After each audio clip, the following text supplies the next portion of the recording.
Knock, knock, who's there? So actually, that's quite a profound question. Who's there? Or rather, who's here? And we say, well, I'm here. Okay, well, what is that? What is me? What is the me that is here? What do we refer to when we say me? What is that? And usually, whatever that is not investigated.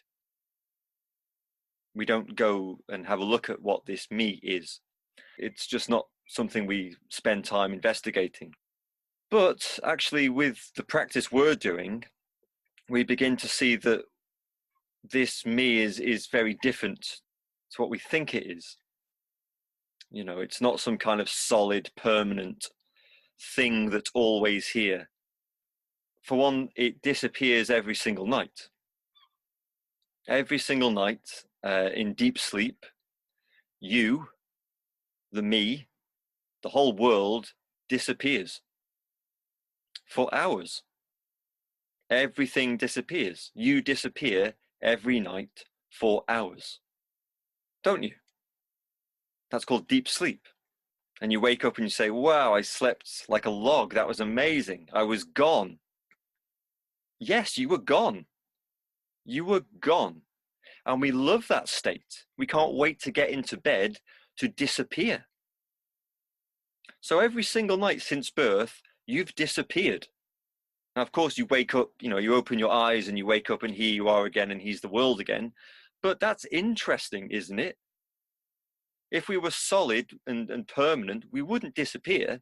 You'd be here all the time. You wouldn't be able to get away from yourself. But that's not what happens. You disappear every single night, and it's going to happen tonight. At some point tonight, you and the universe disappears into oblivion. So that's interesting.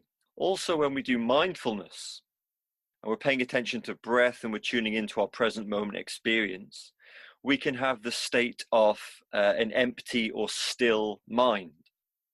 Just put your hand up if you've had that, where suddenly you notice that your mind is still, there's no thoughts there, it's empty or silent. Yeah? It's a fairly common state. It's not some kind of rarefied state of meditation.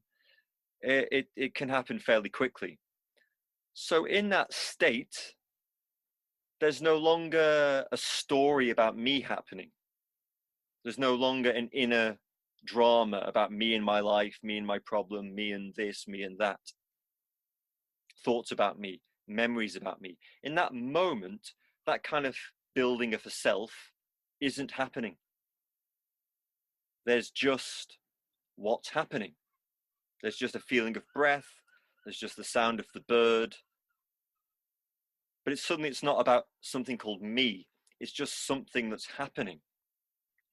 So in Zen, they call that no mind, which basically means no thoughts. It's a state of mind without that internal dialogue happening. It's a very peaceful state. No one's ever complained, or I've never heard anyone complain. Mike, when we were doing that meditation, my inner narration completely stopped. And it was horrible because suddenly I was at peace. Suddenly there was no drama going on in my head. No one's ever said that to me. Usually they say, wow, suddenly my mind was still and silent, and that internal voice wasn't there. My past, my future wasn't there. What is there is just a kind of awareness, a presence. And it doesn't have a story. It doesn't have a to-do list. So suddenly this kind of self-project disappears. And that's really kind of what we're training to experience more and more with mindfulness practice, is a clear experience of life. We don't really have that a lot. And what makes it unclear is that there's a middleman or woman. And that middleman is the me, the self. So it's not like you're just listening to the sounds and just being with them. Something interrupts that clear experience and says, oh, I don't like this sound, or hey, I love this sound, I wish this sound could happen forever. You know, it's happening all the time. So rather than having a clear experience of the present moment, it gets interrupted by this middleman. I like it, I don't like it, I want more of this, I want less of this. What we're doing is kind of turning the volume down on that small me that interrupts clear experiences. We don't really experience pain. We don't really experience emotion. We don't ever really experience ourselves. And the reason I say that is because we're viewing it through a lens of thoughts and memories and drama and preference. That's what we see. So we're never really just with pain itself, pure pain, as it were. You're never with pure sound. You're never with pure breath, because there's always thoughts coming in, telling you a story about them. And we think those stories are true and valid. What we're doing is something completely different. We're settling down the mind so that it doesn't tell those stories anymore. And suddenly what's left is a pure and clear experience, whatever that is, whether it's the sound of a bird, the feeling of hunger. Suddenly it just is what it is, and that's it. We're putting the mind down, the interpreter. It spins a web about everything, and then we get tangled in the web. This is about a clear moment-to-moment experience of living, where you're actually with what's happening. You're not in a story about what's happening, because the story is just a story, and it's just your story. Someone else will have a different story. The next person has a different story. Which story is the right story? None of them are the right story. They're just ways we see the world based on how you were, brought up and conditioned. None of them are correct. They're all pretty useful and practical, but they're not ultimately true. There's a story I like, which I tell sometimes, about the spiritual teacher Gurdjieff, or Gurdjieff. He was sitting at a cafe in Paris in the 1920s, and this rich aristocratic lady approached him and said that she would pay him £1,000, which is a lot of money in the 1920s, if he could tell her the meaning of life right now. So he said, no problem. So he calls over a local prostitute who's just standing on the corner there. He calls her over and invites her to sit down with him, and he's eating some cake. And so he says to the prostitute, would you like to try some of the cake? And she says, okay. So he gives her some of the cake, and she sat there eating this cake. And as she's eating it, he says, I've got a confession to make. I'm actually an alien, and I'm not from this planet. I'm from a very distant planet in a far off solar system.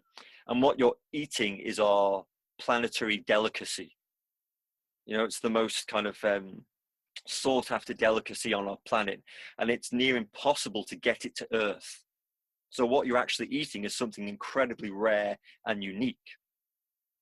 And she just stared at him, and she said, it's just an almond cake. As soon as she said that, Gurdjieff turns to the aristocratic lady and says, that is the meaning of life.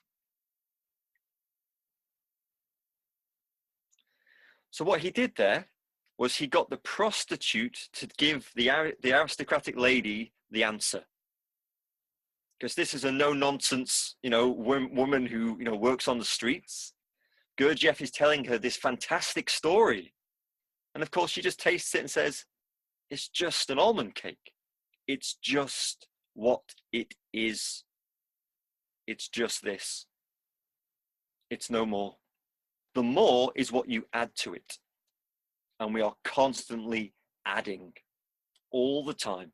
And you can hear it at work, you can hear it in your family, you can notice it in your own mind, how this mini me, this self, loves to add. It's always adding. What if we take that away? Really, mindfulness is a subtraction. Take away, take away, take away, subtract, subtract. Stop adding to yourself. Just be with yourself as you are. And suddenly we're experiencing ourselves in a completely different way, in a way that doesn't have a story or a name. It's not referring to the past. It's fresh, it's alive, it's here. And you might say, well, how do we know what this is then? But that's the whole point. We don't. We don't know what this is. Nobody does. Nobody knows what this is. What you are experiencing right now is completely brand new. It's literally never happened in the history of the universe. We don't know what this is. Nobody does. And we say, well, isn't that a mystery? Yes, it's a complete mystery. We have no idea what this is. So mindfulness isn't to know something. You know, it's to release the burden of having to know who you are, who he is, who she is, how the world works, how to be happy, all that knowledge that at some point will fail you. If you've learnt it from Google or a book or school or a teacher, at some point it's going to fail you because it's just information, and information is constantly changing and being updated. The things you know yesterday are going to be different next week. So we just learn how to put all that down. You can pick it back up again, just for practical purposes. But ultimately, when we put the mind down and we put that storytelling down, you start to experience yourself as a kind of mystery. Wisdom is back to front, and it's completely counterintuitive. The wise person is the one who knows he or she really has nothing to say, really has no knowledge to prove or show. All they can trust is their own beingness, which is what we're going to drop into in a moment. That's all you can count on, is your own aware being. That's what's listening to these words right now. That doesn't get old. That doesn't change. You're always aware. You were aware yesterday, you're aware now, you'll be aware tomorrow. You can trust that. That's here. That's always here. But the knowledge we fill our heads up with is constantly changing. But that's what we try and grab. We try and plant our flag in that ever-shifting knowledge. So it's actually ignorant people who are filling themselves up with knowledge. Filling your head up with ideas and beliefs and things like that. So this is the opposite. It's an emptying out. An emptying out. A release of having to know. You don't have to know anything. You don't have to know anything. That's the truth. And that doesn't suddenly make you into a complete idiot and you forget how to pour a cup of tea or eat cereal or walk in a straight line. All of that just continues because that isn't about knowing something. It's not about information or facts that you've remembered. Okay? It's about being alive, which is its own intelligence. That you can trust. That doesn't need to be remembered. That's happening in spite of you having a degree or having never gone to school. Okay, you can trust that.